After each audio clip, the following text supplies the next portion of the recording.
Je viens de revoir passer sur les réseaux sociaux une vidéo que vous avez sûrement vue parce qu'elle tourne pas mal, d'une petite fille, une toute petite, qui dit ô combien la vie est belle.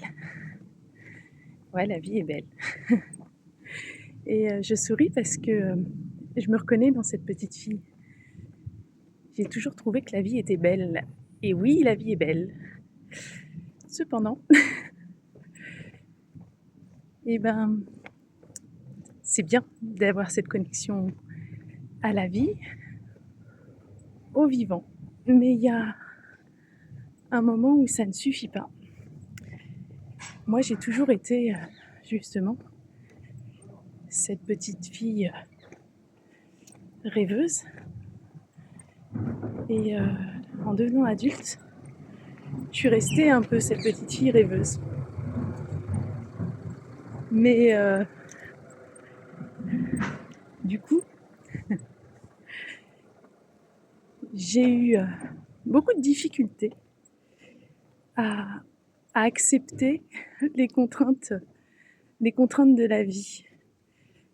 Parce que oui, forcément, dans la matière et dans notre monde, il y a des contraintes. Et il m'a fallu beaucoup de temps pour comprendre qu'il était indispensable et nécessaire de passer à l'action. Je passais à l'action de façon très, très sporadique, mais sans persévérer et sans continuer. Alors oui, être connecté à cette beauté du vivant, c'est essentiel, mais la beauté du vivant, c'est aussi qu'il faut mettre dans la matière en tant qu'être humain. Et si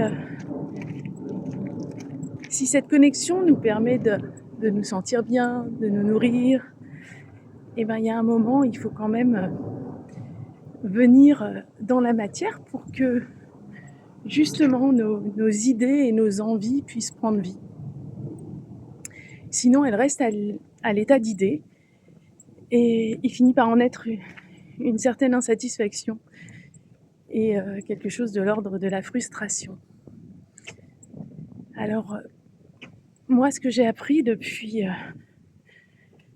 je dirais, 5 ans, c'est qu'à chaque fois qu'il y a une idée, quelque chose, et ben je m'efforce derrière de poser un acte, d'en poser un premier, d'en poser un deuxième. Parce que si tout ça nous nourrit, il faut vraiment que quelque part ça donne naissance à quelque chose d'autre derrière, qui justement nourrit tout ça, aura une valeur et un impact particulier. Et surtout, je pense que c'est notre raison d'être, c'est de faire descendre justement nos idées dans la matière. Voilà, bonne journée.